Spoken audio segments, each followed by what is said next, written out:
వారణాసిలో ప్రధాని మోడీ మారిషస్ ప్రధాని డాక్టర్ నవీన్ చంద్ర రామ్గులాంతో భేటీ అయ్యారు.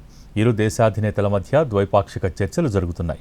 ఆరోగ్యం, విద్య, విజ్ఞాన, సాంకేతికం, మౌలిక సదుపాయాలు, పునరుత్పాదక శక్తి, digital, public infrastructure, blue economy అంశాలపై చర్చిస్తున్నారు.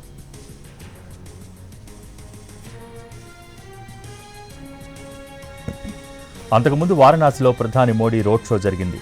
దారి పొడవునా ప్రజలు, పార్టీ నేతలు ఘనస్వాగతం పలికారు.